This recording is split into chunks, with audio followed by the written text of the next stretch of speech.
Victime de son succès l'an dernier, épuisée en 11 semaines seulement, la prime vélo du département change de braquet en 2023 en doublant le montant global, soit 1 million d'euros.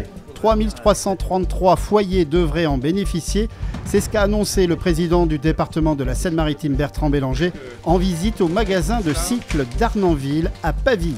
200 € par foyer et par an sans condition de ressources ou 400 € pour les plus précaires pour l'achat d'un vélo à assistance électrique.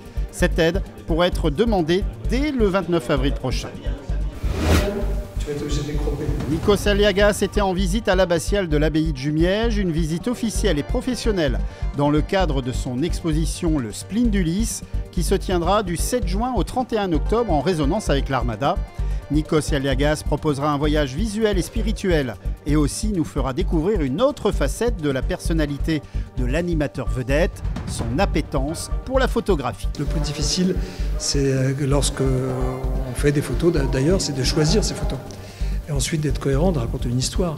Ici, dans le logis, il y a déjà effectivement une âme, mais aussi quand on voit les énervés, quand on voit ce qui est encore présent et ce qui témoigne du passage, ça nous pousse, quand on a une proposition artistique à faire, à nous adapter.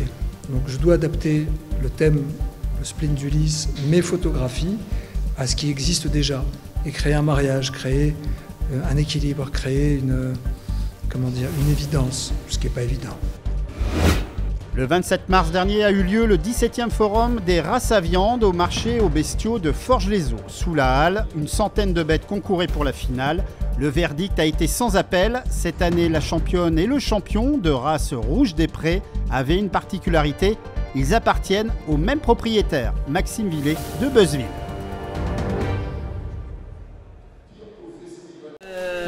Elle est résistante, donc dans les sacs à dos, pas de problème. En avril 2022, le département de la Seine-Maritime a effectué une première distribution de gourdes en métal éco-responsable à destination des collégiens. L'opération a été réitérée ici au collège Géant le Pauvre Moine à Saint-Valery-en-Caux. L'idée, c'est de sensibiliser les jeunes élèves au sujet du développement durable d'une façon générale et plus précisément sur la réduction des déchets plastiques. Pour sa 12e édition, à un an des JO de Paris 2024, la randonnée nocturne a choisi son départ au pied du dojo départemental de Forges-les-Eaux. Plus de 3000 participants ont pris le départ pour une belle traversée en pleine nature et sous un ciel étoilé au cœur du pays de Bray. Pourquoi vous êtes venu alors? Pour faire du sport. Non, parce qu'on adore la marche. L'animation, ouais. Et nocturne aussi, qu'on va innover. C'est la première fois, alors voilà.